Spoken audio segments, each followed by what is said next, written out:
welcome back to the Real Triathlon Podcast. I am your host, Lisa Bacaris. I have not been a host for much longer. I think we're coming up on like a year anniversary. So, yes, I'm here with Nicholas Chase and Garrick Lowen. And yeah, Nick and I just got back from Cozumel, Mexico at our third annual Real Triathlon Squad camp, which was pretty epic and hot. And this was the first time we had 0 bike crashes at a camp. I don't feel like it was that hot either. It actually wasn't that hot this time. But it was warm. But like, yeah, we got some overcast, we got some rain. But yeah, I remember there was a couple times where I was hot though. So yeah, wasn't cold. It's that time of year where we get northern winds in Mexico that bring that cold air down. So it kind of cools it off, brings some over. I mean, it can be hot or it can be cloudy. The cloudy just takes away from the hot. Anyways, we were good. Nick's got his raccoon eyes. Full force. They're back. They're back. Been working on them. But yeah, Garrick, you were missed at camp. We wish you were there. We heard that we need to get you there next year. Yeah. And maybe just like hire somebody else at work so they can like take over your job when you're gone. And you can go on vacation more. Or just don't allow maternity leave. Yeah. Yeah. That's so yeah, I would company policy. I don't think it's I don't think that's legal to not allow maternity leave or replace someone's job, but man, I missed camp for sure. I'll be completely honest. I was sad. I skipped a lot of the content because it made me really sad not to be there. Kind of missed it, but it did look like you guys had a good time. I know Jack's kind of, overdid it a bit, so he's a little tired, so he didn't join us today. But Nick said he was a little tired, and he still rallied, and he's here with his raccoon eyes. Yeah. But I'm happy to be back to recording. It feels like it's actually been, I think, maybe 4 weeks since we've all been together. 5 weeks is before Christmas. Really? And yeah, a lot has happened. Because Lisa, you were gone before Christmas actually, so it might even be like a month and a half since you jumped on here and recorded with us. Pretty pissed about it, to be honest. No, I swear I was on it like a couple weeks ago. Somebody was there, but don't. Yeah. Oh, that's true. But together we missed it because I was on vacation because I promised my wife we'd take a vacation that was not triathlon related. We went to Vienna, and that was the first time we did that since our honeymoon, I think, a non-triathlon vacation. See, I will never do that. I highly recommend to not fly with your bike. Pretty epic. You're like, just walk in with like a carry-on. Actually, that's a lie. I always have a check bag, but like that's what I'm looking forward to post racing all the time. I'm just gonna fly off the bike. It was nice, and Morgan did say like, "Wow, it's really nice not to lug that thing around, eh?" And I said, "That's rude." This vacation, and I said this vacation feels very pointless because there's no race. Or there's like, hey, look, there's a mountain over there. I bet you I could ride my bike up that bastard, and you can't even do it. No bike available. I know. It's the worst feeling. Yeah, but no, I don't know. When we went on our honeymoon, I didn't bring a bike, and it was pretty nice. And I didn't exercise once. It was great. That's good. So, yeah, I think that's nice. Exercising. I don't know. I have to. I can't stop. Like there's a day. It's an addiction, Nick. It's either sick or surgery. Those are the only reasons I don't. Yeah, but it's bad though. Even surgery is like a gray area for Nick. I don't think it's bad because it's not like I feel like if I can't for a legitimate reason, I'm not going to lose my mind about it. I'm not going to stress, but like it's part of makes me feel like good, even if it's something like a 30-minute run or something. I don't have a problem not training, but I just prefer to. Yeah. I can understand that. That's how I am too. I'm not. So let me tell you what's also stupid is when people are like, oh, I've been riding 4 hours and 45 minutes and it's been crazy, and we get back and then they just add another 10 to 15 minutes of garbage miles that don't matter, that they should have just stopped at 4:45, but the sake of getting 5 hours is just that. That's what I don't do. I don't do that circle just so you can get that last 0.3 so you can get 26 miles or whatever. Like I have a 5 mile and a 5 minute rule. 5 mile, Nick, 5 minute. 5 miles on the Nick, bike. 5 miles on the bike. I know at camp the first year you coined it the F it 5. So if it's within 5, you're like F it. I don't know. I do recall at camp, one of the first times we rode, you're like, well, I want to do a 3-hour ride. And we rolled in at 2:45 and you're like, I'm going to do a little out and back on this road. Well, the main reason was because I wanted to actually see who was straggling and coming back. It wasn't actually super. I think I even gave it 2 minutes leeway. I didn't even care about those 2 minutes. I will say, but what's the cutoff? Like, what's the, like, say you have a 5-hour ride and you roll up at 4:20. Like, is that you better go? You at least got to go to 4:50 or 4:45 or something. Like, you got to get within that 5 miles. Yeah. Yeah, Okay, you got to so you be got able to 15 like minutes. rationally round up to it. Yeah, Okay. like you got to get to the point to where you're like, is that last 15 minutes even matter? But the goal, like, think about this. Like, let's say you had that mindset about every workout. You would technically, maybe you would miss another 10 to 15 hours total over the course of a year by just giving away 15 minutes. That's a big number. Yeah, but so are we supposed to do that or not? No. So we're not supposed to keep spinning in circles and running in circles. I mean, but what if? What if you did? But see, what I do if I have a couple minutes, this is not every ride, but if I have a couple minutes left in some of my long rides and I like roll up and it's 3 hours and 55 minutes and I'll just spin around my neighborhood and practice taking corners, like going around trash bins and stuff. So I'm working on a little bit of bike handling. I like to do that a lot. Most accidents happen within 3 miles of your house. Just saying. But I'm getting better at bike handling because I'm practicing. Yeah. At least you're bringing down your average speed. This is true. And my average power. Yeah. Garbage miles. All right. Anyways, camp training. I think I planned a total of like a 30-hour week. That was if you did everything. It might have been less than, it might have been 27. So I think Jackson for sure hit like 30. He was like, hey, I didn't even have a drink of alcohol and I just did it. He was like super on it this year. Everyone else I think had fun and maybe he had fun, but less of it. He was like, made me wake up every morning at 6:25 in the morning. I was like, why are we like, I want to wake up and then go to breakfast, not wake up. And then he does like a 30-minute run every day. Like this guy, he's on it. But he's like flipped the script a lot of Jackson in the past because Jackson in the past is the guy who does not like to wake up early. So this is like early bird Jackson. He's redeveloping himself. Same thing with Mark. Mark was riding at like 6:40 in the morning on some of those days, like him and Gabby when they were there. I was like, man, these kids, they're growing up. Yeah. I don't know. I didn't. We rolled out of bed and went to breakfast, which is great. Yeah. So should we do it again next year, I guess, is the main question. It seems like it's getting popular. Yeah. I think we have to.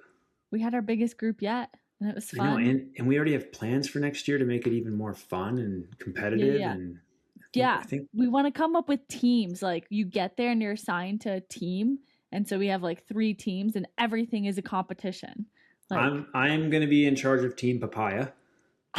You can only eat it on Team Papaya. You have to if you're on my team, you eat papaya every day that there's papaya, no matter what. Whether you like it or not. Lisa, what would your team name be? I don't know. You put me on this. Maybe Team Stingray or No, Stingray. Nicole's not on that team. Nicole's not on my team. Or maybe Team Jellyfish because that just the fucking jellyfishes were out for our lives at camp this year. I think I can say this confidently and unapologetically. I was the one who was raped the most by jellyfish on this entire endeavor. My whole like arms were all like beat up. And like the last day when it was like 15 to 30 mile an hour winds and it was choppy as shit, I was like, fuck it, I'm going out there. And that's the day I got hammered the worst. Like I took a jellyfish's undercarriage to my face. It was so tingly. And I'm not proud to say this, but when I went back up and took a shower, I may have pissed in my hand and rubbed it on my face just to be like, this has got to prevent it from stinging and getting all like flamed and stuff. That's so gross. It's so gross. I'm not proud of it. But the things you do to prevent trauma from a jellyfish, fear at least. Yeah. Worked. Something It with worked.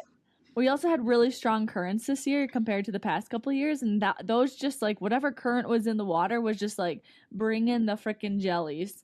But yeah, nobody, we all Yeah, no one had an survived, and they're a issue. little bit stronger because we got stung by so many jellyfish. So when it happens in a race, which there's some races like Kona, Ironman Maryland happens a lot. Like we know Florida. what it feels like, and we can just Yeah. keep on going. So Well, all I can say is I don't know if it's always jellyfish either. I think there might be like a particulate that's like a coral sometimes that gets in the water. It's like a fire coral. Yeah, Because they do have sometimes fire like coral. sometimes the spots that were on me didn't necessarily feel like a jellyfish. Like there were certainly times when it did, but I think it's a mixture. But that's why I only swim in the evening. If I swim in the morning, it'd be like 50 times worse. yeah, I don't know. But anyways, I survived love the it. jellies. Fuck it. It's the best time. And you know what? Team Papaya, you also have to have a shot of tequila every few days. Keeps the belly good, keeps the germs out of you. Like it's the rest. I got the recipe. You got the papaya and tequila. Wait Yeah. until you get hammered next year and you're like out for days. I hope not. I think I drank probably like 80% of the nights because every time I'd sit down, that one server would always be like, this tequila is You have to try. extra special tequila. And it'd be like $90 a shot if I had ordered it. He's like, it's on the house. It's on the house. But it was so good. So I had like 2 big old shots of sipping tequila almost every other night. It was pretty nice. Yeah. But anyways, camp was a great time. You can register for 2027 in a couple months. Nick will Yeah, get I'm on going to it. open that in July. And there's only going to be 30 spots available, 30 athletes only. But you can bring your spouses or kids, and so we can have a bigger group through that. But 30 people is my max. Yeah. We had about 28 or 29 this year. 28 like total with spouses and a couple kids. And if you want to be on Team Papaya, you got to be one of the first 10 athletes to register. No, I'm hand selecting. Everyone else gets random draw. Lisa, what's your team name? Team Jellyfish. Okay. Team Jelly. We're the jellyfishes. All right. We'll have someone else pick. Maybe Jackson or Garrett can be other captain. I think we need a laid back captain like Garrett. Probably. Yeah. Yeah. Team like the show sneak up attack. whenever. Show up whenever. Guys, okay, so switching topics from camp. Yep. Yesterday I posted on my Instagram story, like, what's the average number of MRIs that a pro triathlete gets a year? And I put like a couple categories. I put 0, I put 1 to 2, and I put 3+. And there were a lot of people that said 3+, and a lot of 1 to 2s, but 3+, I think 1. That's 3+. Yeah. I think I've had 3 in my life. In your life? Well, that's because they're too hard to get in Canada. One total ever. Oh, was that for your hip? It's for my shoulder. I didn't even get it on my head. It was like the secondary impact. I was like, my shoulder, I feel like it's bad. Let's have it looked at. And it was fine. I'm just telling you, I can't bring it up anymore. But yeah, a lot of high level professional triathletes clicked 3+. So, and someone messaged me and said 3+ before January 30th. Oh no. Hey, I think that your team name should be Toe Up from the Flow Up. You toe up from the floor up.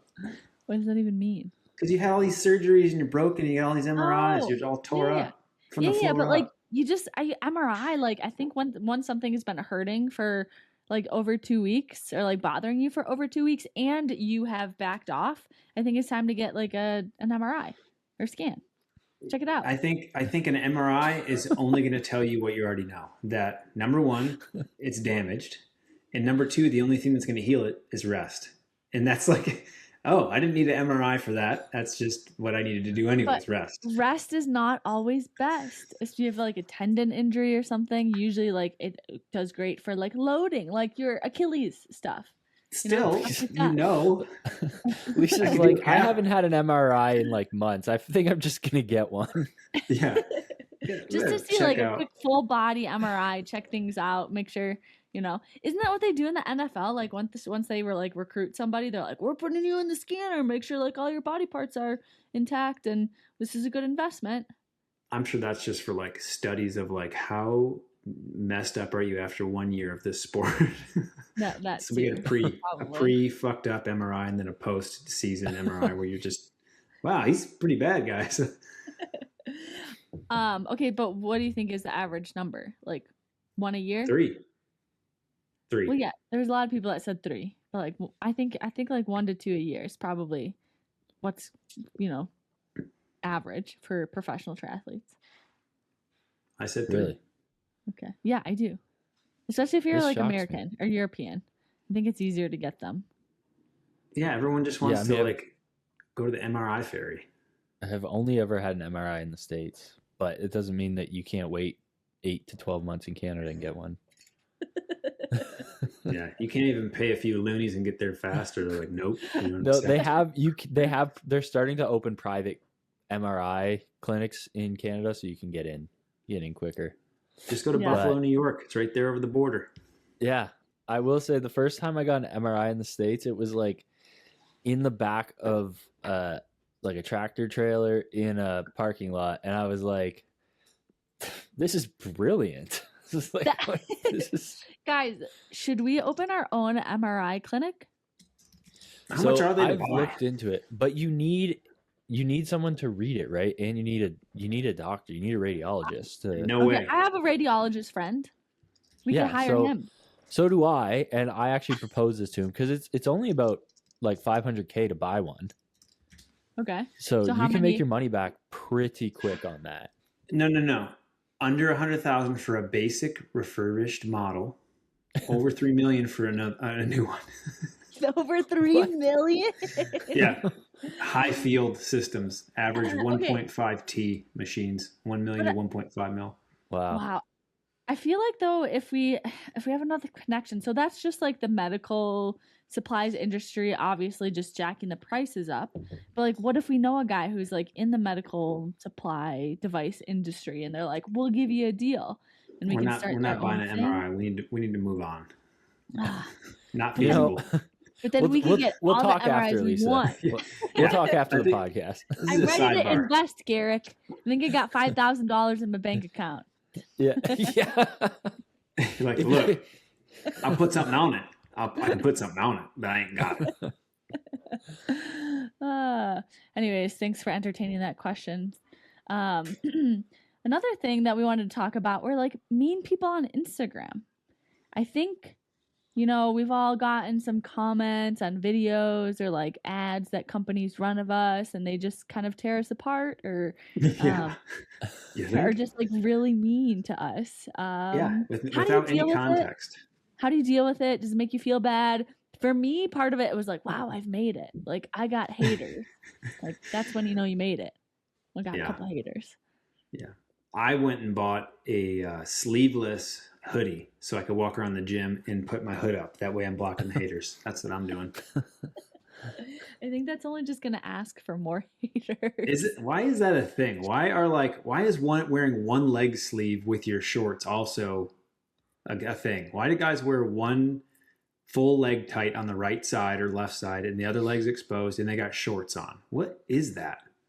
Maybe they're like they have an injury on that leg and they got to keep it a little bit warmer. Yeah. Yeah, that's sure.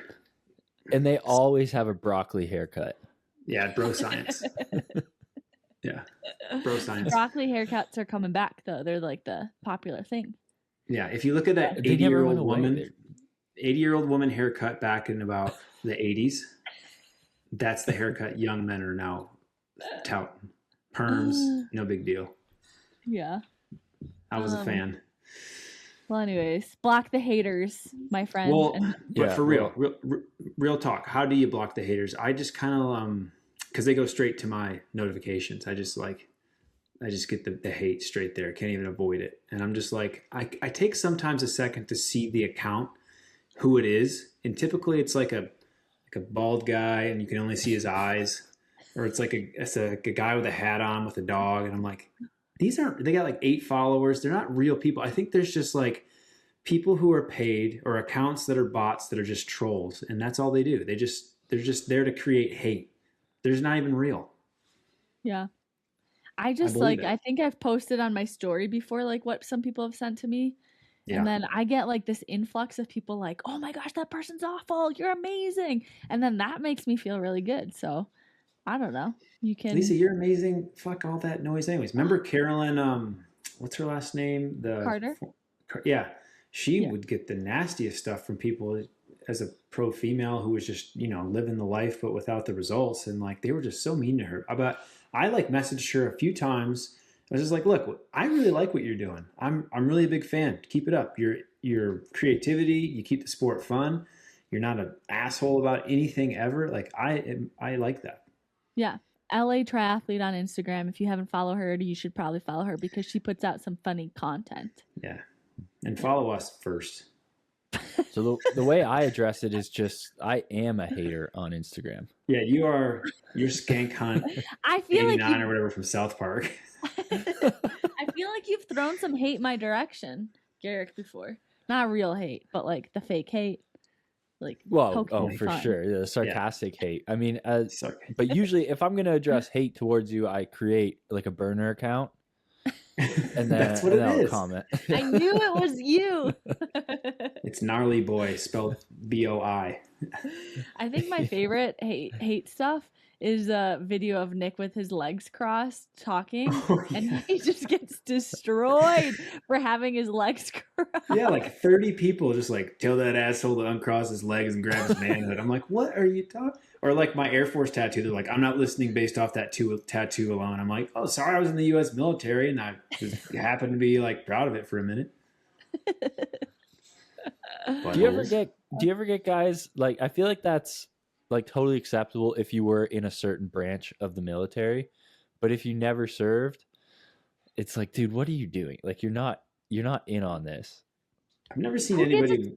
Who gets a tattoo that hasn't served in the military? That's like getting like the Olympic rings tattooed. No, someone that like gonna ripping get on those. someone for being in the Air Force or in the Navy or something like that, served. but you never served. It's like, dude, you're not in on the joke. Like, these guys earn this, let them have it. I mean, and it doesn't even matter, but like, why be critical of anybody for living their life in a way that makes them feel good ever? Like, that's the number one rule of thumb. Like, I don't care if Lisa gets a teardrop on her eye because she went to prison and like had to do some shit. I'm like, I get it. It means something to you, and that's fine. This is like a little bit of a side tangent, but when we were in Mexico, we did a little family vacation after Cozumel camp. I was walking around this other resort with my family, and I was grabbing a drink at the bar, and I walked past this lady, and I walked back past her, and she goes, I just have to tell you that, like, I looked at you up and down, and I didn't see one tattoo on you anywhere. Like, wow, you're so beautiful. Like, just, you didn't have a tattoo anywhere. And I was like, thank you. I don't know how to take that, though, because, like I'm not against tattoos. I just don't have any. And then I told my sister, I would have said you're a dirty bitch. Yeah, exactly. And then I told my sister, who has she has like a sleeve and like she has the tattoos all over her. And I was like, yeah, this lady told me I was beautiful because I had no tattoos. Do you want to go walk past her and see what she says about you? Hey, I was like, other side tangent to your side tangent. I am contemplating a quarter sleeve. Like from where? Like shoulder to elbow? No, probably like from mid forearm up to mid bicep. Maybe that's more of a half sleeve, but maybe I'll just go forearm to elbow. Can you put Garrick and I guess Jackson's face on it? Like, yeah, like that's my goals. I want to put like some of the most cool, random, but also lifestyle stuff that I do. Yeah, that's my goal. I like it. It's gonna be like a tattoo bibliography. I'll send you a ChatGPT sketch of my face so you can just take it to the artist. Yeah. Blend it into the mural. All right. So yeah, tattoos. Garrick, you got any? You're pure? Well, you're pure. I don't have any tattoos that are visible while I'm wearing a Speedo. That was what I wanted to say to the lady. I thought of this too late, but I said, you should have seen the tattoo on my ass. Or you should have been like, I don't have any tattoos, but man, I bleached my butthole pretty good. Oh my goodness, dear. What does that do? Nothing. Vanity. Okay. All right. Well, I know that this episode's probably going to have another part because Garrick Garrick, how is your bike fitting saga going? It's good. So it's a 3-part series. This is the second part of the series. We kind of address some of the common mistakes, myths, and rider red flags. I will say that as these episodes progress, we recorded this all in one day, so I do get a little tired, but yeah.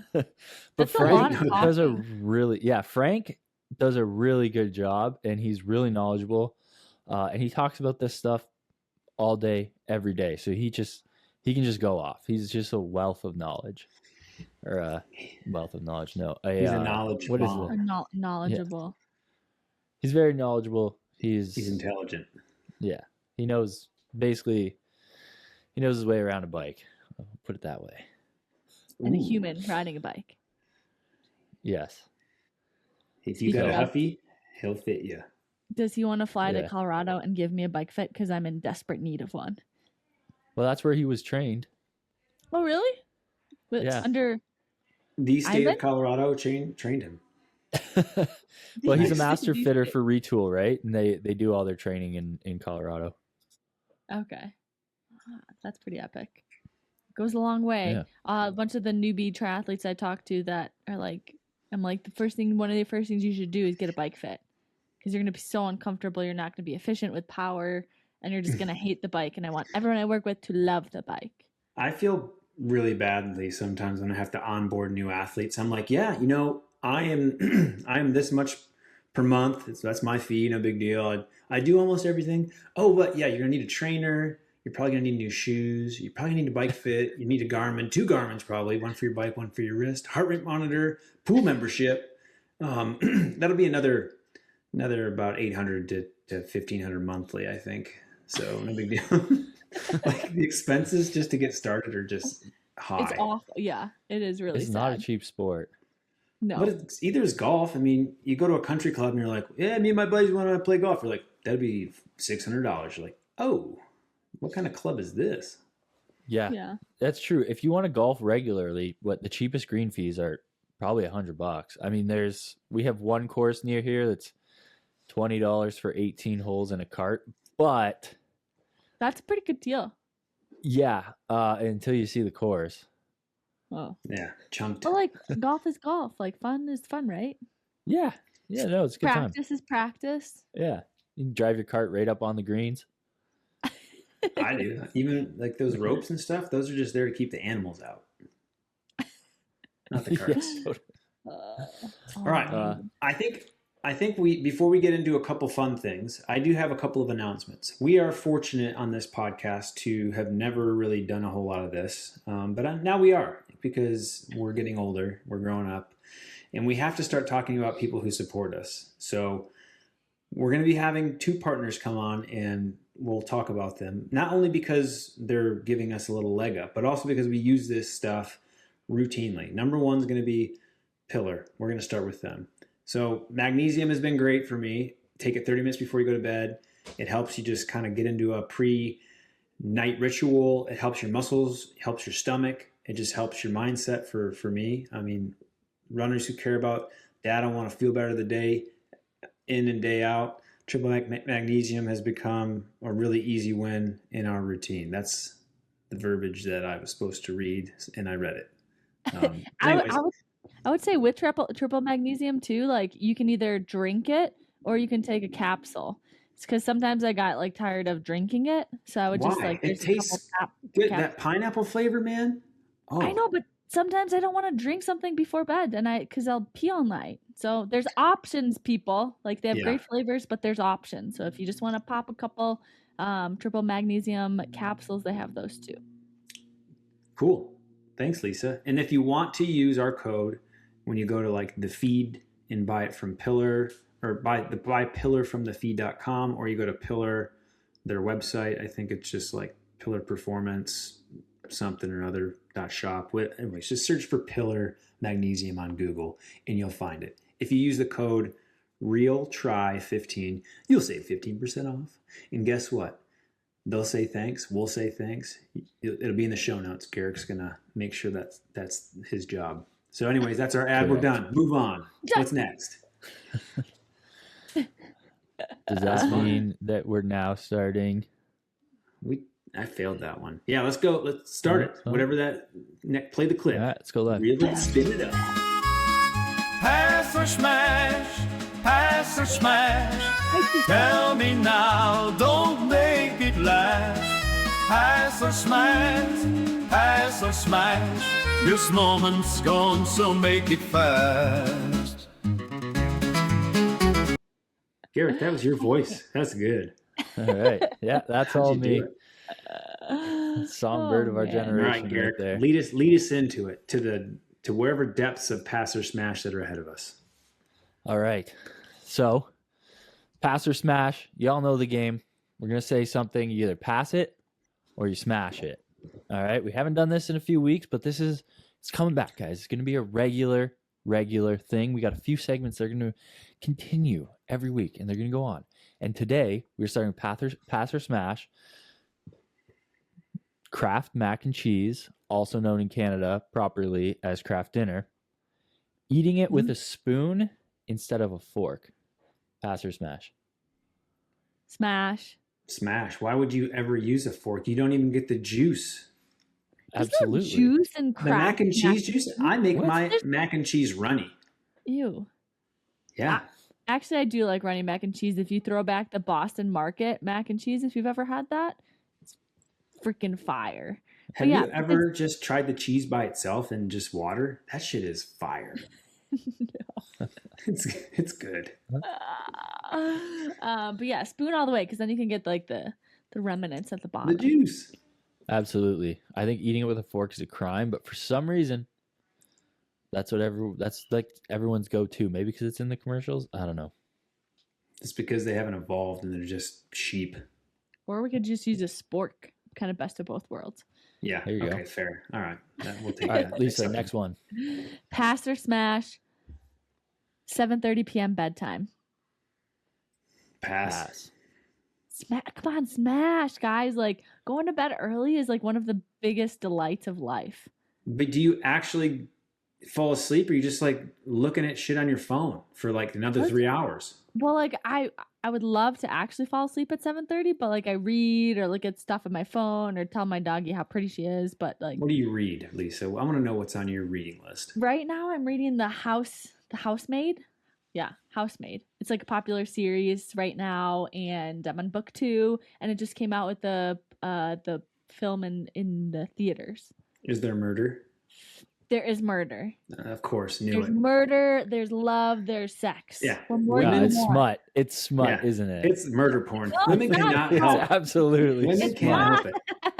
help it. They find these clever titles like A Nice Day at the Market. That's the name of the book, and it's like there's a murder, of course, and then there's like a bunch of sex somewhere, and then there's breakups and divorce. Like they can't help it. But what more to life is there than like murder, love, and sex? Lisa, Yeah. have you ever heard of the show Heated Rivalry? No, I No. have no idea what that is. You Don't seem do like it. someone that would like that, but we're not going to get into what that We're show gonna is about. pass. Yeah, we're going to pass on that one big time. All right, Nick, you're up. All right, mashed potatoes. Little sour cream, some chives, smash. Smash if it's so mashed that there are no more like chunks Butter. in it. What? Or yeah, you got to put Have like you a ever vat taken of a butter baked in it. potato? Have you ever taken a baked potato and like really mashed it yourself on the inside? Yeah, That's good. Yeah, but like if someone's mashing my potatoes for me, I want them so smooth. Like velvety. smooth, They can be too milky. smooth. Can we say that? It can be No. like buttercream icing, and I'm like, no, too smooth. No, I want some I'm like texture. put it in my veins. You can just so good. Give me. I the like smooth, the I like sweet. mashed potatoes, and I'll smash them because like they're the best binder and they're the best like flavor eraser. Like let's say that you're at a big meal and there's something that you don't like and you eat it and you're like, oh, I got to chase that with mashed potatoes. It's a good palate cleanser. When I got a fun story about mashed potatoes. When the first drink I ever ordered at a bar was like an extra dirty Stoli martini. It was my first drink as a 21-year-old. Every time I took a drink out of that, I had to chase it with mashed potatoes. So that's why big smash. How about Thanksgiving? Well, You mix the turkey, the corn, you mix it all in one little conglomerate of mashed potato heaven. No, I think those like things are meant to be separate. Like mashed, like Thanksgiving dinner is the green beans are separate. The turkey is separate. Like the gravy on potatoes. I mean, it's, for like a topping, you can do something like that, but like not to put it all in one. That's like for what happens in your stomach. You need to like gravy, mashed potatoes with gravy and cranberry sauce with a few like extra peas in there. Delicious. It's like the best. How about mashed potatoes with a little ranch on it? Never tried. Ranch goes with everything. Yeah, I mean, true. Flavor enhancer. Okay. It's more versatile than ketchup. Eric, your turn.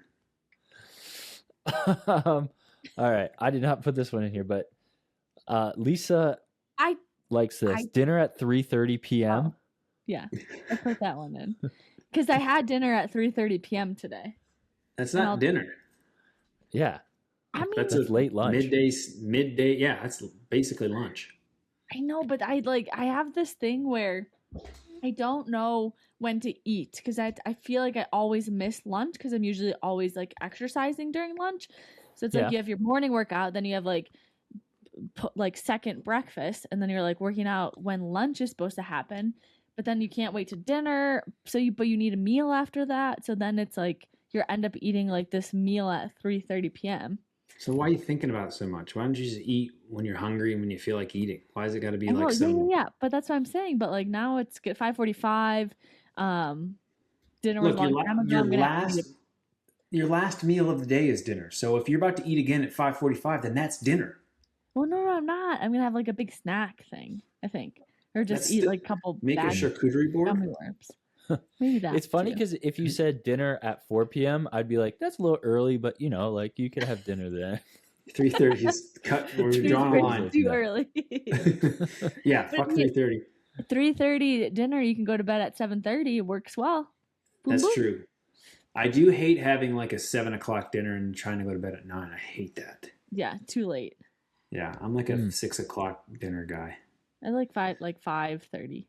I get too hungry. You know the worst part about camp is that now when it's after 5 o'clock, I'm like, I think I can have a beer. It's like I gotta wean myself off of thinking it's okay to like have an occasional drink again. I gotta get that out of my system. The poison. All right, we got another segment coming up. Do we have a song for it? We do. And I know yours, what grinds my gears, what grinds my gears, what grinds my gears, with the auto tune, what grinds my gears. And scene. What grinds? It's very different vibe than the Pastor Smash. Yeah, Pastor it's Smash a little different. Yeah, you know, I was in a different mood when I recorded that one. Yeah, you took it up 3 octaves. So what grinds my gears is the segment where we tell you what grinds our gears, what might be grinding at us and might make us a little irritated or super irritated if you're Lisa. Hey, I don't always get super irritated. So I'm going to start this one off. This one's not triathlon related. It could be triathlon related. But we just had a snowstorm. Luckily, the colossal snowstorm that hit most of the country kind of just grazed us. So we only got about 8 inches of snow. But that's still a for lot. those who like those who are outside running, this probably grinds your gears too. People who don't shovel their sidewalks. And I'll give you 24, maybe 36 hours, maybe even 48 hours after a snowstorm to, you know, shovel it off. But it's a good neighborly thing to do. Shovel your sidewalk. You know, if you shovel your driveway, that's a personal choice. That's up to you. You know, it might be mean if you're getting a delivery or something, but shovel your sidewalk. But like shovel your sidewalk. Sorry, what's the time frame that's like acceptable to shovel your driveway? Yeah, or Garrett, sidewalk? is it after 6 inches or is it after like immediately every hour on the hour? Yeah. I think 48 hours from when it's finished snowing gives you time, right? Because sometimes snow melts within a day or two. That's But if pretty it's generous. not done in 48 hours, like I think that's pretty generous. People work night shifts. Stuff happens, I think So- 24, I think 48 hours is fair. In Colorado, like the snow will be melted within 48 hours. So like, does that mean we don't need to shovel our sidewalks? Yeah, I would argue it's fair to not shovel it. Okay. We have where I live, we have an HOA and they're supposed to shovel it, but they're not like, it's not great. So it's usually like happens by like midday. And I kind of get mad sometimes. I'm like, how is my dog supposed to walk? Her paws are getting too cold in the snow. Yeah. That was only recently because we've had negative weather. And she looks at me and she lifts her paws up and stares at me. And then she lays down so her paws aren't on the ground. And then I have to carry her home. So, Lisa, get your dog some boots. You're too cheap. I know. We did have boots at some point, but they've disappeared. All right. Yeah. Next one. Take your trash cans back up to your house that freaking night after trash day. If it's 3 days later and your shit's blowing down the road, you are a loser. And one time I had to get mad at my whole family for that because I came home from a trip. It was like 3 days after trash day. I was like, are these mother effing cans? We are the losers of the street. We look like a bunch of homeless people at this house. Can't even pick up our trash cans. Preach, Nick. I agree with this because especially in Colorado, it's so windy here sometimes. And if you don't, they just like they blow everywhere and they take up like parking places in our neighborhood too. So you just can't park anywhere because there's just trash cans everywhere. There's nothing better when it's like 7 p.m., but it's trash day and I'm driving up my street and everyone's got their shit back up. And I'm like, this is a good street. We're winning the street war. Okay, I'll do one. What grinds my gears? People who never get injured. And they're like, when you get injured, they're like, you just got to do this. They used to be Jackson. You got to do this differently, and you're doing it wrong. And you're like, F off. Like, no. I get mad. So people have never been injured. I'm like, you don't understand. You don't get it. You're not trying hard enough. We just don't bring this upon ourselves. We're not trying to get injured. We're trying to do all the right things to stay healthy. What if you don't understand, and that's why you're getting injured? What if you're the common denominator in this bullshit that you're mad at? Well, damn it, then I'm mad at myself, okay? That's normally how it goes. You're not mad at anyone else. You just can't stand the sight of yourself in the mirror. All right, Garrett, go. All right, so this one is a little longer. So people who claim to make sacrifices, but these sacrifices are all either within their comfort zone or, like I say, sacrifices around the edges,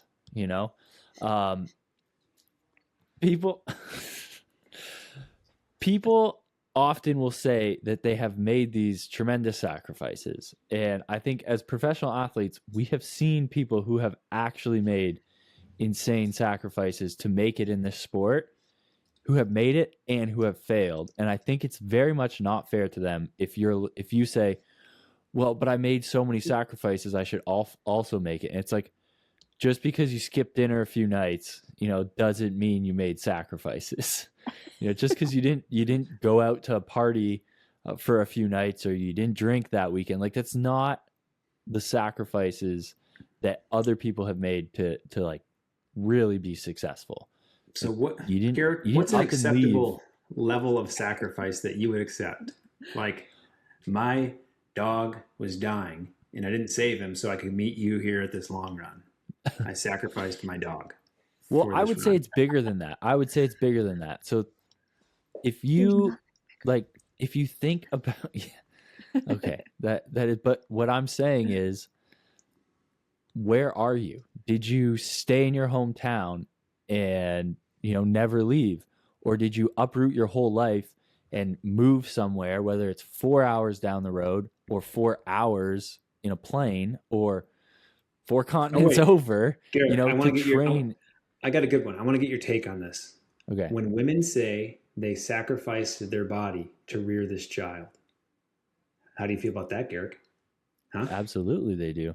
All right. Yeah. I want to get the standard of what we're thinking is a sacrifice here, Garrick. Better say that. I mean, that's a whole nother discussion. Absolutely, Yes, sacrifice. absolutely, it is.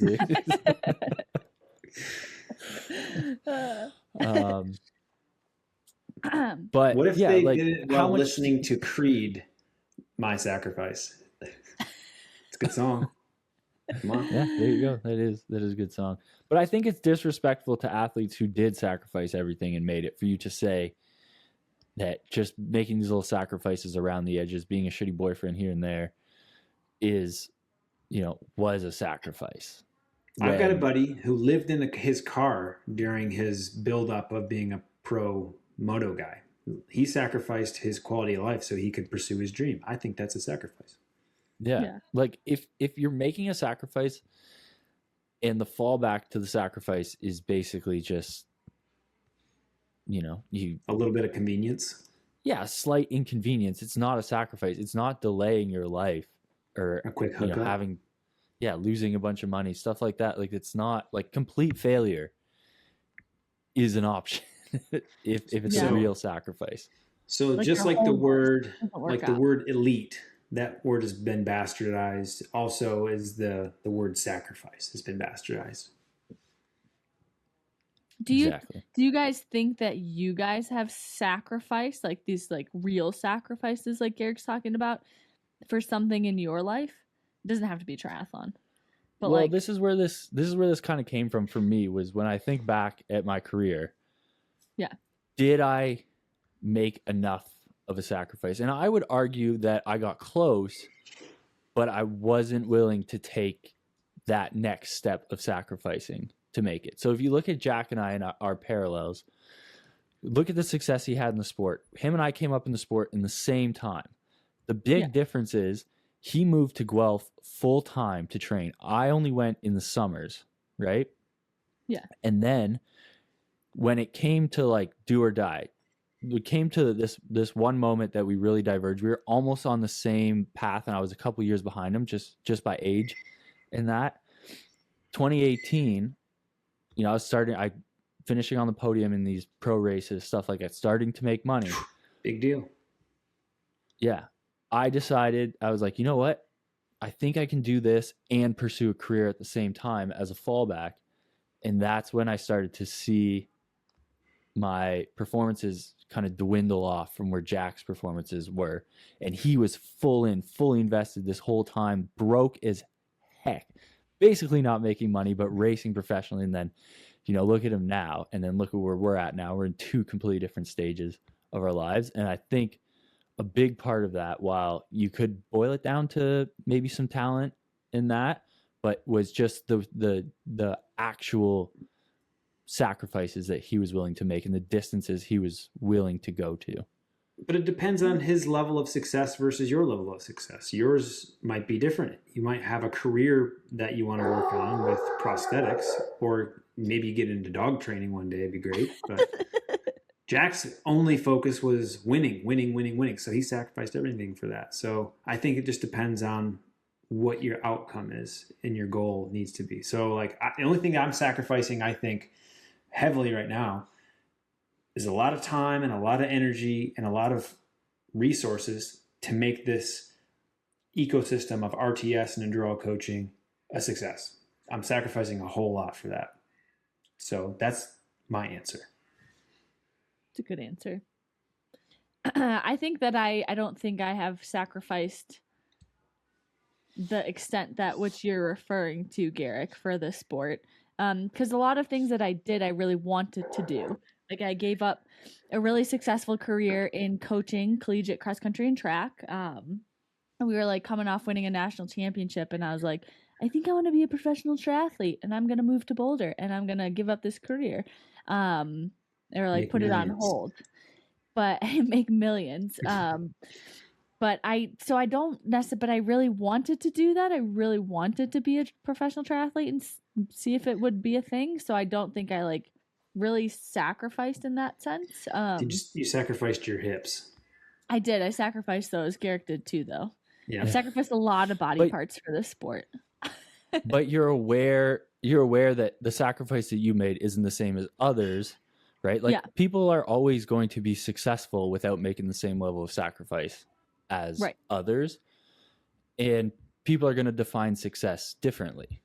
I just think if you're going to define success as the same as someone else who sacrificed more than you and you didn't attain that and they attained it, to say that you sacrificed as much as they did is unfair. Yeah. Yeah, it's a lot of assumption. It's a lot of doing things that I don't like to do, which is being critical of somebody else's decisions that I have no right to make because I was never in their shoes to begin with. Mm-hmm. Yeah. And like say you had two equal people, two extremely talented, you guys both sacrificed the like the same amount, but like one's going to beat the other. One's going to have more success. One might get an injury. One might whatever. And that's just like the dice that we roll. Because it's, even if you make these massive sacrifices, like there's a great chance that like we'll never be world champion or, you know, whatever. It's a gamble. Yeah. Right? Part of it's a gamble. We live even a bad day is a pretty good day. Let's move into the next grind my gears, which is a little bit lighthearted.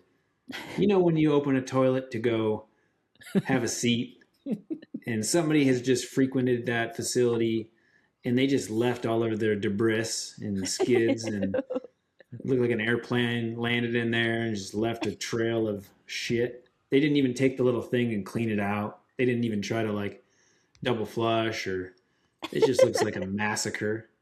Just clean up the skid marks. All right. Do us a favor. I don't want to see what you did in there. I want to feel like I went into a brand new toilet that's never been used. All right. That's what I want. Grinds my gears. Just pee on it a little bit. Yeah, if it's there when you go back 3 hours later to pee and you're like, oh, I'm going to power wash that. I will say, you know, like when you're first staying with people that like you've never stayed with before, like especially for like races and stuff, and you're like, my gosh, oh God, we got to share a bathroom. Like I remember like when, I think one of the first times I stayed with Mark at a homestay in Oregon and we were separate rooms, but we sharing a bathroom. I think he was like so nervous to like poop in there, open all the windows. And I'm like, turn on the music, start a fire. Well, I mean, at the end of the day, it's like, I don't know. I'm like, we become like family and close. Now it's like no thinking when we stay with all of you guys. It's like, good luck. Don't go in there for a couple minutes. You know that you're really good friends when you're just willing to shit and leave the door open afterwards and be like, hey guys, Chipotle. I don't know what to say. I don't know what happened. Get up out of here. Erase nerves. That's the one thing I will say that's hilarious about camp is normally I'll stay with Jack or Mark, and in Mexico they don't believe in any aerating of ventilation in any of the bathrooms. And like I would just get annihilated when I walk right in the room. I'm like, what happened? Like, what do you eat? I've never once experienced that level of punch me in the face stink after a shat. Like man. But then we're just like, well done, my friend. You got me. You put me on my. It's funny when you stay with someone that thinks that like they talk about how they have this great diet and this healthy diet and everything, and then you walk in and you're like, I don't know if this diet's doing it for you. Maybe less of whatever you're doing would be good for all of us, especially your toilet. The poor plumbing system. All right, we needed that one. Yeah.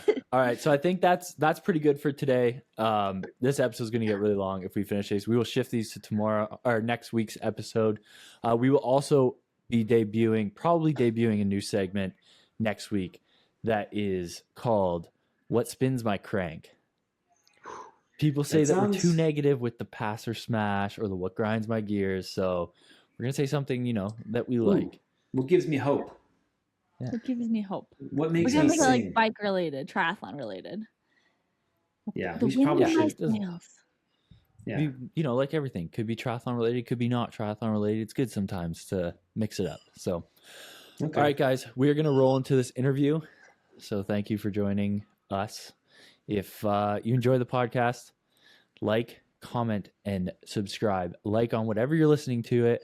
If you're on YouTube, please, if you can like and comment, it goes a huge way. Even if you don't want to comment, just hit that like button. It makes a big difference. Join RTS Racing. RTS Racing, join it. It's good. All right. So until further, let's just roll into this interview. All right. Bye. All right, Frank, thanks for joining us once again for part 2 of this series. So today we're going to kind of go into some common mistakes, myths, and a few red flags that you might see. Let's start off. So as we mentioned in the last episode, you own Racer Sportif, right? That's your shop. Yep. When someone comes in and buys a bike from you, you're always doing a bike fit, correct? Yes, absolutely. Every bike that goes out the door has been put on a fitting stand, and um, you know, I would say at the very minimum, we've done like a baseline fitting for them, which is another service that we offer for people that don't necessarily see the value in doing a retool, or maybe it's just too much for them to absorb initially, because when you get into the sport of cycling, and I hear it all the time, or into triathlon, is it's so expensive. And I get it, the cost of entry is expensive, but it doesn't cost you money to ride your bike, right? Not like other activities. Like, I don't play golf. I haven't played since I was in college, but my buddies still do. And, some of us play hockey together, and they're like, oh, I got a round of golf last weekend for $100. And I'm like, you paid $100 to play one round of golf? Like, how many times a year are you going to pay? It's going to you play 10 times to grand. Yeah, it Never adds mind up, all your man. equipment and driving and stuff. So, but yeah, not to go on a tangent there, but yeah, definitely at the bare minimum, we'll do a baseline fitting for people, because I think that's the most important thing about any bike, is the way that it fits. And Yeah, I see it's too common where people are making their purchasing decision on secondary things. It's typically price, and I get it. I'm a consumer as well, outside of the bicycle world, and who doesn't want to get a deal? But I would never trade a deal for the wrong bike, whether that's the wrong size or the wrong type of bike. The novelty of the monetary savings will go out the window so quickly when you realize you have a bike that you can't ride or you don't like to ride. So why even wasting your time and your money? So I always stress to the consumer, place your focus on fit first.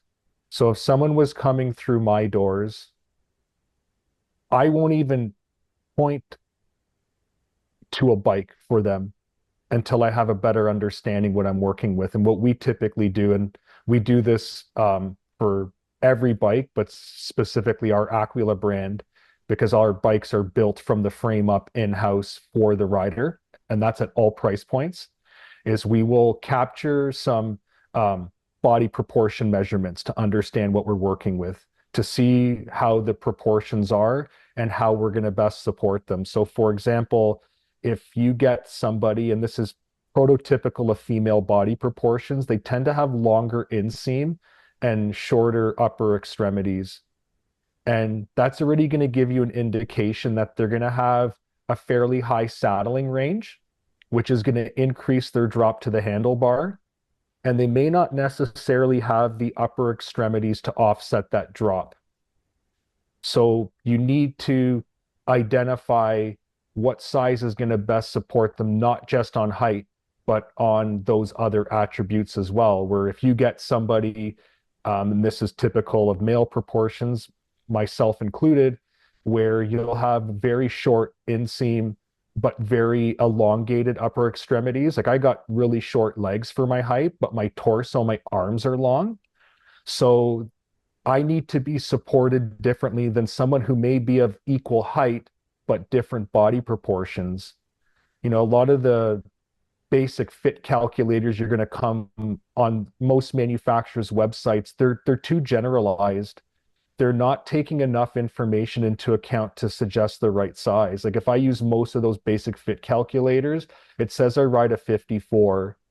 I can ride a 54. It works. I can establish a position, but ultimately it doesn't fit as well as most 52 centimeter frames, because my challenge is trying to support my upper body, because my seat's not going to be high, which means I have a decrease in drop to the handlebar, and my torso, my arms make me erect.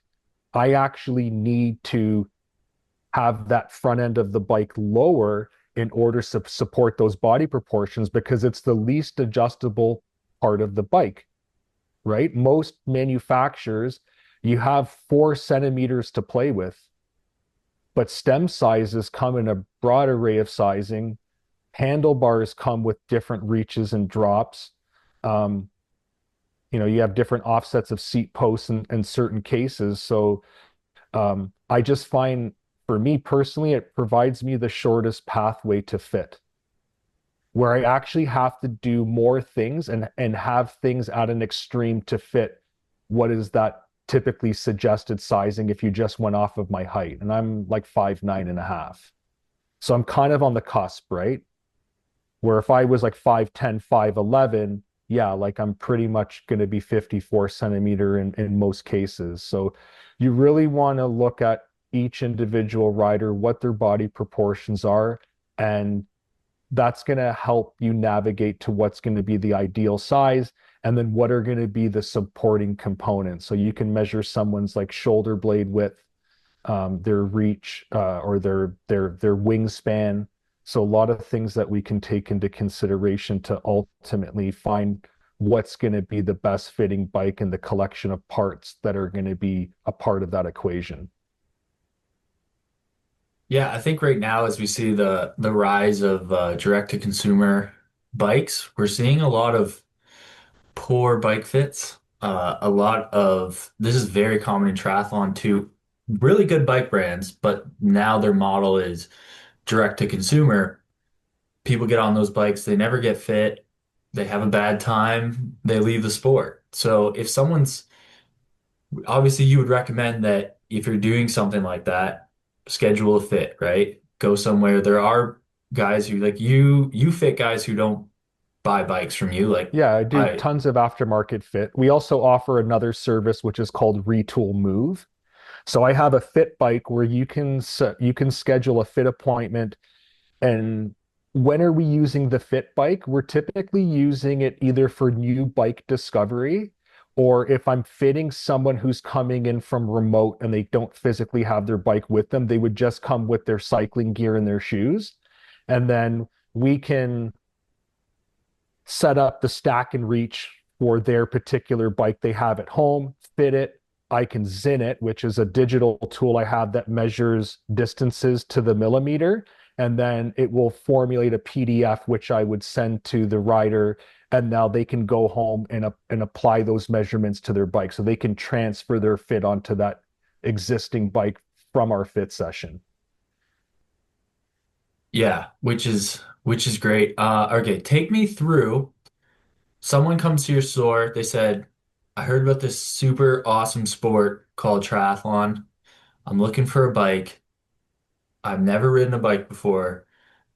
Take me through kind of the process that you would start with them, how you would find that bike, what you'd recommend to them, and when they're leaving the store, what would happen? Where would they be? Yeah, so if someone comes in through our doors, a lot of it's an investigative process. Um, Asking it as many questions as possible just to understand what current state is and what future state could possibly be. Like, what is it that what is their experience with cycling or triathlon up until this point? And where would they like to see themselves? Like, what is their intent and what is their purpose? So if they're looking for a new bike, and we see it a lot where it's their first bike, um, it's getting an understanding as to what it is, maybe giving them some suggestions based off of what they're telling you because they don't know. And a lot of them say, like, I'm new to this, I'm super green, and you don't want to take that for granted. I look at it as like a nurturing process. It's like sowing the seeds, like you have a little seedling that you're trying to sprout, and you got to be very careful with that. And so, you ask them a whole multitude of different questions. And a lot of it has to do with their price point and their budget, because you want to work within their budget whenever you can. You don't want to feel like someone's constantly being upsold. I know, I understand that as a consumer as well. But what we would do is capture their measurements, understand how to support them, what it is that they're trying to do with the bike. And then now we should have enough information where we can start to identify some candidates which are going to support those things that we now know. So going back, if it's somebody that is interested in triathlon but has never done one, has never had a road bike, I'd be a little less inclined to suggest a tri bike for them, just because there's too many things that they don't know for certain. And it's say, they can still do a triathlon, they can still do a sprint, they can still do an Olympic if they wanted to. Heck, like you could do a half or a full Ironman if you really wanted to on a road bike. It's all possible. And I think it allows them the opportunity to really understand what it is that they want and what it is that they like. And if they do find themselves where they're like, you know what, I love tries. I did my first Olympic this year. It was incredible. I got my ass kicked, but I got passed by a bunch of people that didn't look fit to me on these whizzy bikes. And now you've probably sold yourself that it's worthwhile for you to now take another step, and that's invest in more of a specific bicycle. But the silver lining there is you still have a bike that is purposeful. Even for some new riders, I may even recommend that they get themselves a gravel bike to start. They don't know. And you know what? If you love road cycling, if you love triathlon, now you have another bike that's not the same what you already have, or an inferior version of it. You have another bike that can be purposed for something else, because I'm pretty confident that you're just going to go crazy for all aspects of cycling at that point. Like you're in love.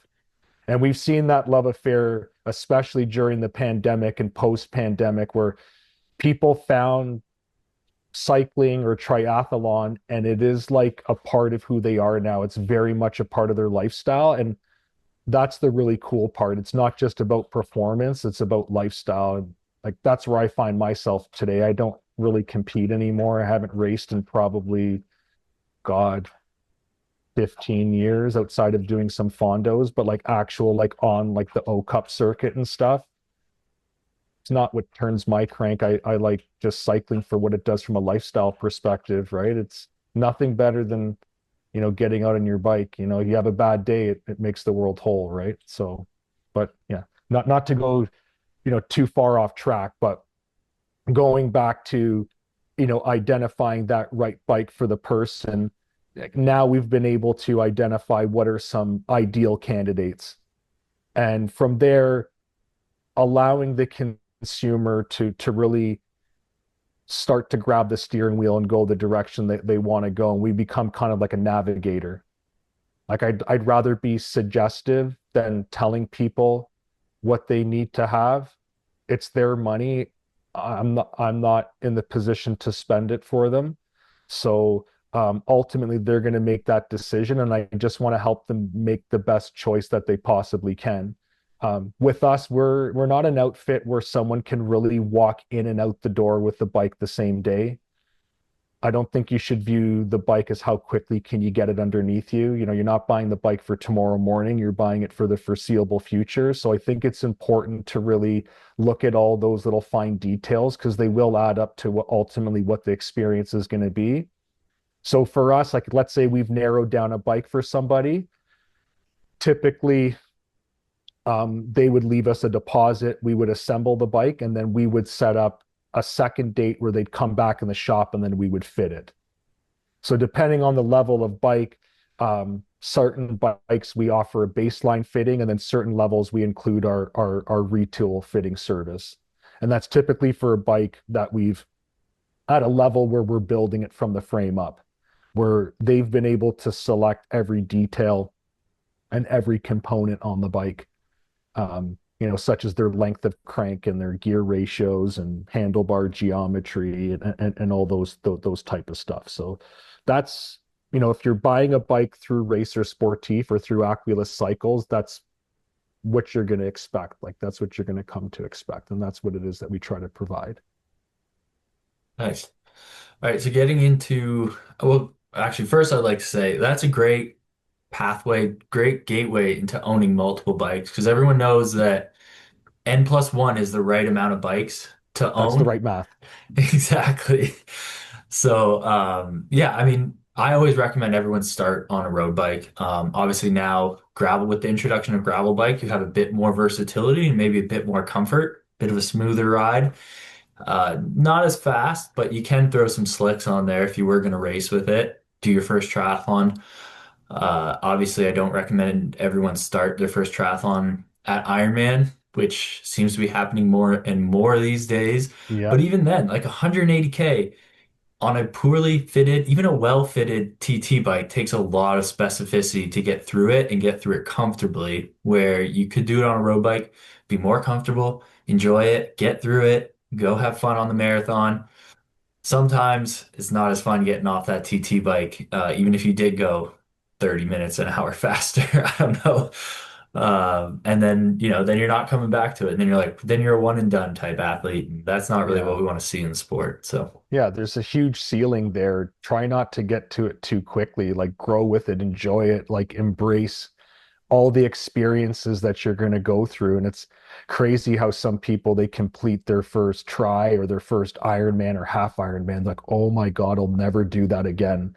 And then they find themselves at another start line, right? I did a fitting for a lady um earlier in the week, and she's done 16 Ironmans, and she's just like head over heels. She's got so many like Ironman tattoos and tattoos that have some homage paid to triathlon. Like that's a true like warrior. yeah. Like just that is her life, and she wants everyone to know that that's what she's about. She is an Ironman triathlete, and I think people should be proud of that. It's not easy. I've never done one. Like, my God, like I commend everyone that, you know, puts their best foot forward to accomplish something like that, because it's not easy. It's tough, man. Even a half is tough. Yeah. Never mind ultras. We sponsor a woman, Alexandra, and she came second this year at the World Ultra Championships. And she wants to get the gold this year. So we're looking at some things how we can help her in her journey there. But like that is so crazy. Like Yeah. so crazy. Like I follow her on Strava, and like she's doing 60-kilometer runs on the treadmill. Oh my Yeah. God. Like she's just so headstrong. Like that woman is incredible. Like she's so determined, and not everyone's cut from that cloth. That is a very unique specimen, that's for sure. Yeah, that is it's a wild sport. I know we're seeing the boom of ultra running, but like ultra triathlon, Try. ultra, it's crazy because it's 3 days to get to the this is how crazy of a sport it is. To make it to the world championships, all you have to do is all you have to do is finish another ultra on one of the qualifying ultras. Like it's not place or anything. That's how few people do it every year and complete it every year. That it's yeah, it's Yeah. quite the thing. I've definitely looked into it. It looks like a lot of fun, I will say. Oh my God. I did race across America in 2008, Oh, and that's that totally changed any desire I had for super long stuff. I guess it's that old saying, too much of anything is no good. yeah. I don't care what it is. Um, but to each his own. If that's something that you really like, and that's what motivates you, like all the power to you. And but then there's people where that's not that important. That's the beauty of, let's say, triathlon or cycling, is that it's got such a broad appeal. It can mean so many different things to so many different people, right? It's not like some other sports where it's only done one way, or it needs to be done to a certain level in order for you to get anything out of it. Where here, I feel like there's like something for everybody, right? Yeah, absolutely. Okay, so let's kind of roll into maybe some mistakes that you see. Mhm. What are some common issues you see in poorly fitted riders? It's just their positioning, like some of the basic stuff. It's funny. Sometimes I'll be driving in the car with my wife, and we'll see someone riding their bike on the side of the road, and she'll jokingly be like, how does that guy look on his bike? And I'm like, his seat's too high. Yeah. Or something like that, right? It's it's all just joking around. But uh there's a lot of different things. I going back to our the first episode that we had, uh I say cleat positions usually pretty bad. Not a lot of thought was put into that. Again, major contact point. I'd say one of the bigger reasons why people reach out for bike fit, ourselves included, is seat. Saddles, highly important. I think that was one of the things that we looked at together when I last saw you in the shop. Mhm. It's not as simple, but there's a lot to say about bike fit boiling down to your seat and your feet. Two biggest contact points, the most influential, and I'd say saddles number one. Reasoning for that is it's supporting your pelvis, and your pelvis is the central system for your fit. Everything is either directly connected or closely associated to your pelvis. Whether that's your lower limbs or your spinal cord, everything's directly connected to that. And then therefore, that's got a direct correlation to how you connect to the front end. So if your pelvis is not adequately supported, that is going to be a root to a lot of the problems that people are experiencing. So ensuring that you're on a properly supportive saddle is first and foremost. I don't use saddle mapping, and I get that question sometimes. And oddly enough, and I don't know if this is because Specialized doesn't offer a saddle mapping system, but one of the workshops that we did at the fitting symposium was using a saddle mapping device.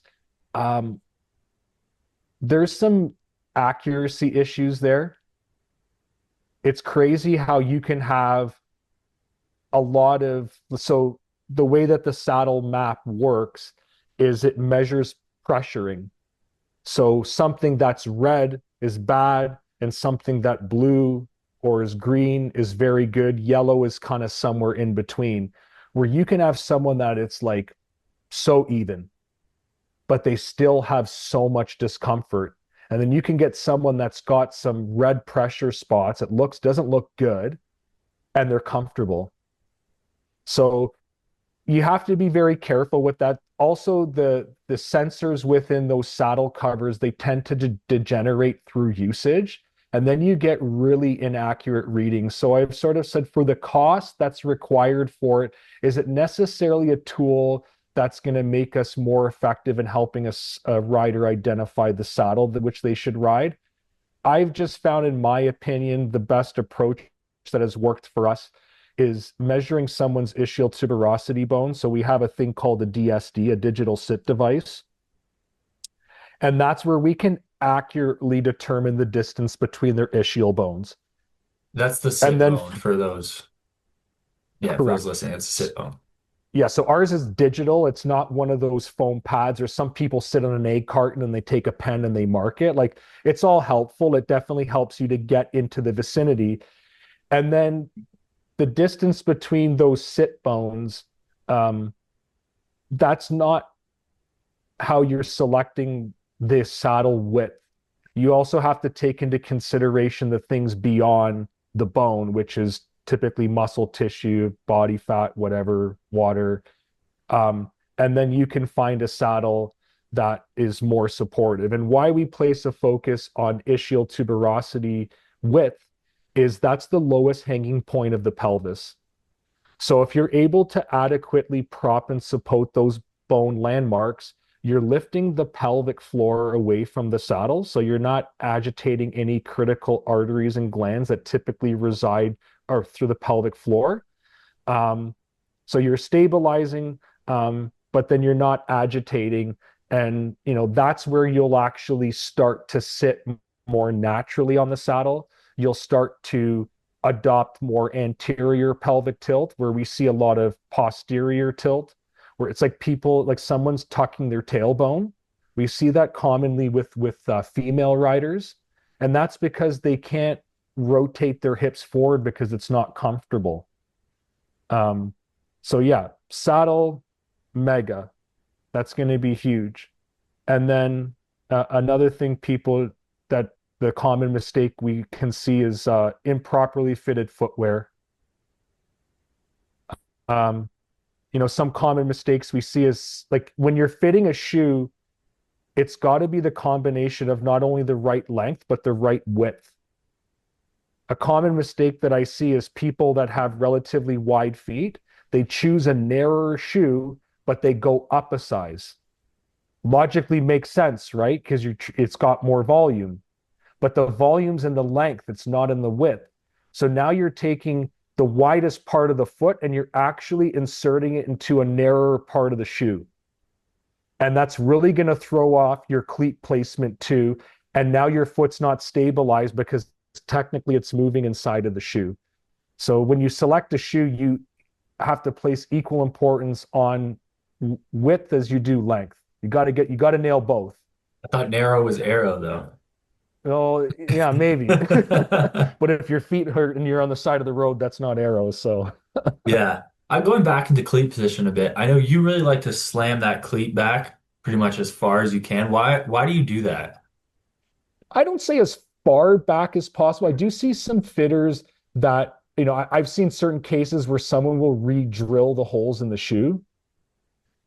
I think at that point, you're really starting to play around with the natural angles that transpire. If you put your cleat that far back, you're in theory shortening someone's limb. They're not getting the right movement through their joint points because of that. So I just prefer more of a rearward cleat position because we want to place the pedal axle on a wider part of the foot. And there are some shoes where you can't even get them far back enough to even put someone in the bisection between their first and fifth metatarsal heads. So it is dependent on the shoe, but yeah, like I find that if you place the cleat too far forward, it also changes what muscles you recruited. And as a triathlete, we all know that you need to run off the bike. What are our calf muscles responsible for? They're foot stabilizing muscles. Cycling's partially weight impact bearing. You don't need to fire your calves as much as you do because you need to save them for your run. The other thing with having the cleat more rearward position is you're putting more weight over the counter axle. So you have more weight above the axle, which in theory is going to help you create more leverage. So definitely the trend towards going further back has a multitude of benefits, but I'd say like you don't want to try to go as far back as you possibly can. You just want to get it far back enough where you're at minimum at that bisection between the first and fifth med head. That's good. Yeah, I think you set my cleat back first time I came to see you, and it definitely helped. Also, another thing, so I actually came in for those who listen to the podcast, they'd be well aware of kind of the hip issues that I've gone through. And one thing I did last year to address that was in May, I came to see you. Um, and what we found out was that I was compensating for certain pains that I was getting. And how often do you see that? And do you see someone who maybe makes a few adaptations to circumvent pain, but doesn't attack the root of the issue? Yeah, like it's ultimately what is causing that. If I recall correctly, some of yours was saddle related, but also um, the primary angles of flexion and extension, especially on that one side, were not optimized. If I recall correctly, we had too much extension. The angle of your hip and your knee and your ankle were too open all the time, which ultimately can correlate to you having to overstabilize using your hip in order to control your knee and your foot. Where if we can optimize that amount of flexion and extension, you'll in theory have more control throughout throughout the pedal stroke and not have to rely upon that one particular area. So if I look back, I think that's what we had done. I'm almost certain. I'd have to open up Yeah, my iPad to see I'm the shocked. kinematic data. It's been what, 8 months, and I don't know how many hundreds of fits you've probably done since then. You still remember. That's quite impressive. Yeah, thank you. Especially considering I don't remember what I had for breakfast. So, but yeah, so like so people, you said the first thing you do when someone comes in is you do an assessment, like almost an anatomical, physiological assessment when they come in, just to map any sort of imbalances or length discrepancies. Um, how much does that, or I guess what I should say is, someone comes in and you measure that and they're fit completely wrong. It's has not like they're it's almost like just they just got fit, just jumped on a bike, had nothing to do. Um, how do you really distinguish between them adapting to that and maybe like a true fit problem?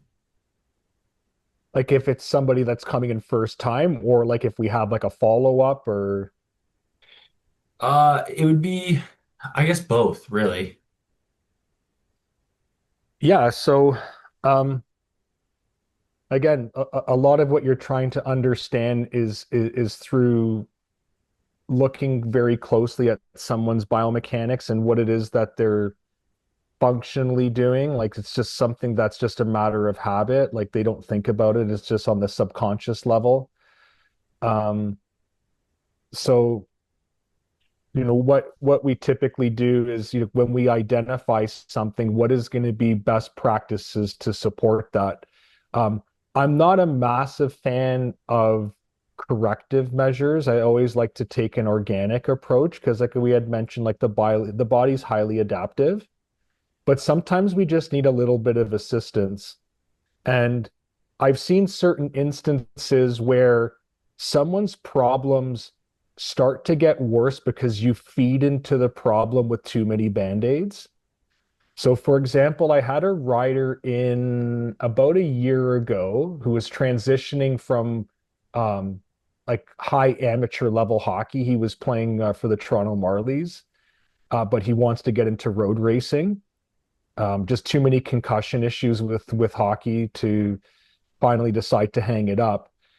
And he had some pretty crazy asymmetries that were functionally there. They weren't physically there because when we measured his anthropometrics, the vast difference we were seeing um, physically was not matching the kinematic data. And I think he had somebody else fit his bike, and they put these like crazy amount of lifts under his cleats. And they kept adding more lifts under the cleat, and it was continually shortening the muscles, which was therefore pulling the bone sets together. And it wasn't like he had a physical leg length discrepancy, he had a functional one. So things like this sometimes are out of my pay grade and out of my jurisdiction. And when I do identify things like that, I would typically try to find somebody that they can go seek out in order to get a professional opinion. And then I would consult with them. So there's like a physio that I work with in town. There's a sports physician that I work with in the Oakville area. And sometimes I have to send that person to them in order to get a better understanding as to what's going on, because I don't want to play the hand of God. I don't want to make something worse for somebody. And that's always been instructed by Retool, is when you see some red flags like that, don't, don't push it. Don't try to experiment on it. Ultimately, I want to do right by the person to find the ultimate goal of getting them more comfortable, getting them more efficient on their bike. So um every case is different, but you really just want to try to understand what's going on. And I think it helps you as a fitter to have those experiences, so that if you ever have to utilize them in the future, at least you can have some understanding or some anticipation as to what needs to be done next. Great job. That was an awfully worded question, but I'm glad you picked up on gave a good one. Sorry about that. That was a little bit of word vomit. But kind of rolling into that, yeah, you say people try to use too many band-aids to fix mobility. How often do you see people blaming that bike when really it's more of a mobility and strength issue? Yeah, you see it from time to time. Like you'll get some people, like a common thing I hear is this sigh of relief where they're like, "Oh God, thank you didn't tell me that my bike was the wrong size because I was convinced that it was the wrong." I'm like, you have the right recipe. You're just putting in the wrong amount of ingredients, if that makes sense. You have everything's there, or it's like having a puzzle. You have all the pieces, you're just not putting it together properly because everything needs to fit together. And it's you just see it from time to time. Uh, we're just things are not in place, and it takes somebody else. Like I don't really have anyone to look at me on my bike uh, at the same level that I'm looking at other people's bikes. Like very rarely I'll have uh, Andrew McGregor from Retool Specialized Canada. He'll be in the area and I'll be like, hey man, like, do you mind coming by? Like I'm setting up this new bike. I just wanted you to take a look at something for me. Like I get that opportunity very, very rarely. And there really isn't anybody else in our area that it's not common like to see a lot of people doing fit at a super high level. I was told that one of the longer standing conventional fitters in the GTA retired this past year. I know he's been doing it for like, I don't know, maybe 30 plus years. He's moved out to British Columbia. He's just hung it up. Hmm. So there's going to be like less and less places where people can go. And, you know, I don't want a monopoly. Like I think it's good to have other people and other people that you can work with too, right? The nice thing about going to that fitting symposium in California is I was amongst some of the top fitters in the world, and like I was a sponge for some of the stuff and practices that other people were telling me that they do. I don't know it all. I'm still learning. I want to continue to learn, and it's nice to, be able to talk to other people and share in their experiences, no different than I can share in mine. Um, Yeah, I feel that in prosthetics it's very similar. Like you get so used to what you do every day and everything you do, and you're in kind of this island. And they always say you can put 12 prosthetists in a room, have someone walk, and everyone will have a different solution or a different idea of how to alter the gait of that specific amputee. And I could imagine it's probably similar with bike fitting as well. And then being able to speak with your peers and see what they're doing, what their perspective is, how they feel about something. Maybe there's a solution to some stuff that you've been seeing, and it's hard when you get to a certain level. There's just not a lot of people around that you can really bounce ideas off of and that understand it from the same point of view as you and maybe come from different schools a little bit as well. yeah. So And there's, you get these interesting opportunities. Like one this past fall, I had a guy book a baseline fitting. And he came in and like right off the hop, he's like, I just want to be transparent with you. He's like, I'm a retired physio. I used to work for the Calgary Flames. I worked with Olympic Canada during the Seoul Games, like setting up Kurt Harnett on his bike and working around like Ben Johnson and all these athletes. So just want to give you a heads up. And I was like, okay, like it was kind of like, I don't know, just kind of him just letting me know who he is and not to say he was smarter than me or anything like that. I'm like, okay, that's kind of okay, that's fantastic. And so we went through our fit session and I think he was pretty surprised in my knowledge for kinesiology. Like I don't have any like formal certifications in that field. A lot of it's just learning through experience doing bike fit and retool and stuff like that. But he even showed me some cool things during the assessment that I was doing to actually look for other things he thought that I wasn't looking for. And I definitely appreciated that. Like one of them was looking for leg length discrepancy. And what he likes to do is or how I would do it per se, is I'd have someone lay on the massage table, and initially we would look at what the vertical distances between their medial malleolus bones to start to identify if there's something there, and then you'll get someone to bend their knees 90 degrees. They'll bridge and lift their pelvis off the table. You'll see if you can see anything in their tibial plateau, which can signify, in many cases, a physical leg-like discrepancy where it's actually not in pelvic rotation. At least that's what I thought, or what I was taught. And then you would bring the person's legs straight again, and then you'd see what's changed. And what he likes to do is he will grab below the medial malleolus bones and get the rider to sit up. And then that's when naturally their hips will square up, and it will show you if it's physically there, or if it's functionally there.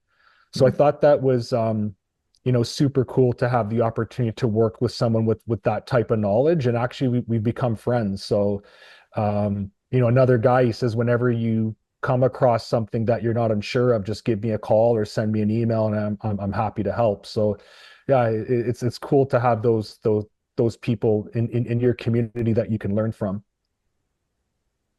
Yeah, that's awesome. I guess what are some, now we're in the age of social media, internet culture.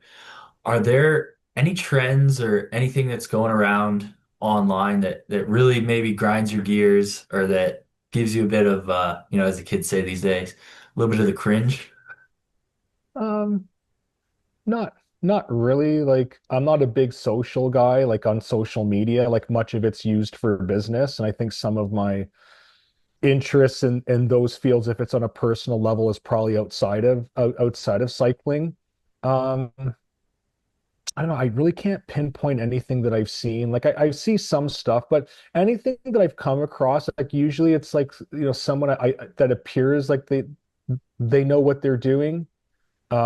If there's anything that I kind of cringe at, I wasn't too crazy about this whole inward position of shifter hoods on a road bike, which now the UCI has clamped down on, and you can no longer run a bar wider than 40 centimeter, and you can't have your hoods internally rotated to have a distance between tip to tip more than 32 centimeters or 320 millimeters, however you measure it.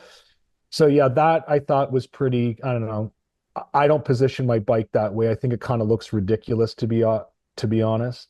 Yeah, Um, that started off on the gravel scene and made its way over to the road bikes, seems I thought like. much of that was brought into trend by Remco Evenepoel. Actually, one of the fitters from Retool told me that he was trying to convince some of the mechanics from the team to talk him out of turning his hood position like that, because he was so anal how exactly he wanted them to be positioned. You imagine these guys probably have like 4 or 5 bikes that they train and race on, and they said trying to get every bike the same was a pain in the ass. And I'm like, I can kind of feel that. But yeah, it could have been from gravel too. Like, those, I That just is, always thought it yeah. was a ridiculous trend. I know it's not exactly bike fit related, but Well, because the flared bars, oh, dog. Um, it's okay. the flared bars started at the ground, right? And then, but getting aero on the top with your hoods, that was obviously a road bike. So I felt like that came over, and it just allowed them to get a little more aero on the top before they banned that position. Hmm.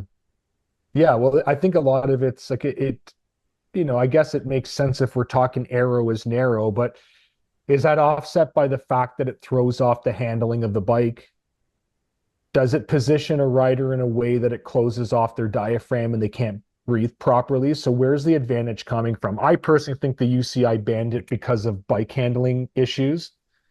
The width of bar, I don't necessarily agree on, because what do you do for super small riders? Like, how your bar should be determined is based off of the distance by your acromonian bones. So the 2 bones on your shoulder blade here. If you're a super small rider that's really narrow, like a small woman or a small man, like a 40 centimeter handlebar is like driving a school bus. Like, I think it should be based off, they should reset the rules to have morphological exemptions based off of someone's dimensions. I get it. You're trying to clamp down on these very broad riders using these super narrow handlebars or like a go-kart steering wheel, which, yeah, can compromise the handling of the bike. Like, I don't know if you saw the at the Dutch National Championships, the guy that won, they stripped his title because he had this like super non-UCI compliant aggressive position on his road bike where he had a forward pitch seat post and his handlebar was kicked up and he had this little, and his position with his drops is his handlebars were in his face and he basically just rode away from the field. He was a big guy. And like those type of things, I get it. Like, um, you want to clamp down on that stuff, but I think you should also not take away from the people that need to have a narrower handlebar. And, this can probably lead you into some of the other ridiculous rules. I know in triathlon, none of this stuff doesn't matter as much. There's not as many regulations and restrictions on it, but I'm still perplexed about the UCI's three categories for vertical distance between the arm pad and the furthest reach on the extension of the aero bar. Explain that one.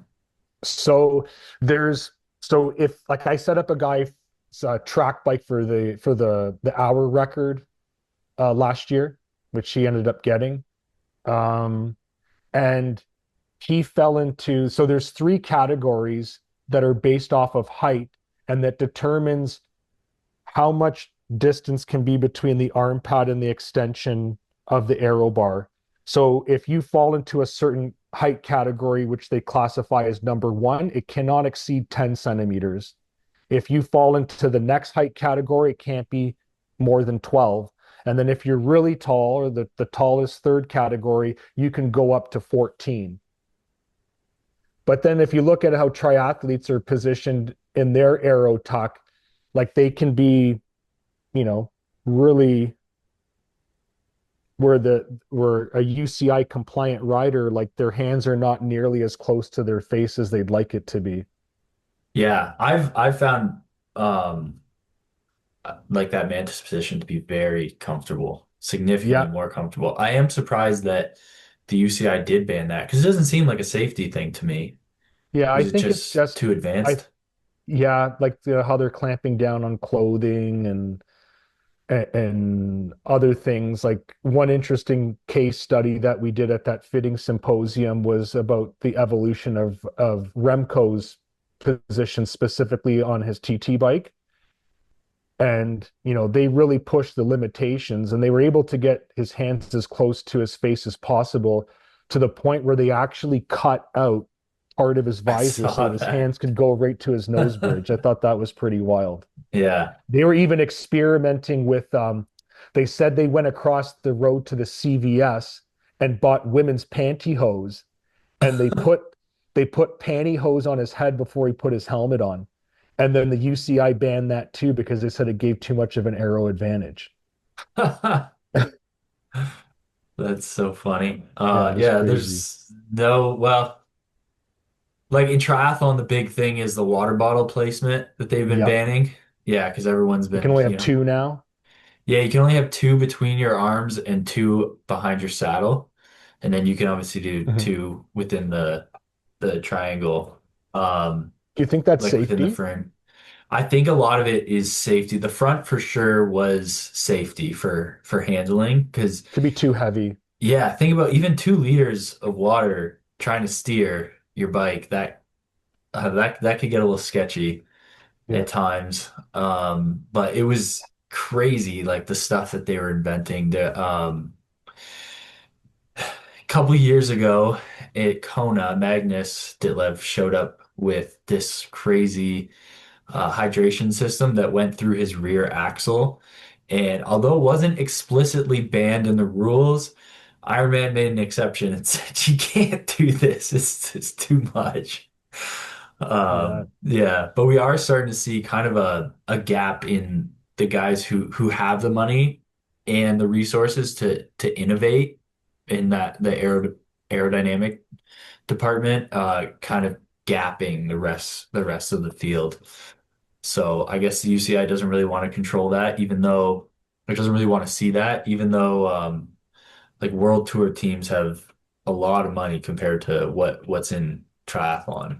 Oh yeah, for sure. It's but that's even changing too. Like at UCI World Tour, it's they have more luxuries, but you're seeing at the sort of continental or below that, like pro-am level, like a lot of riders are just going independent.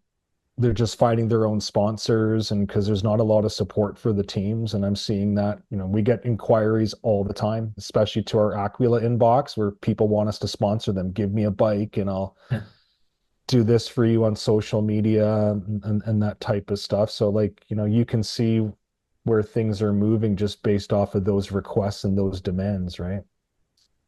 Yeah.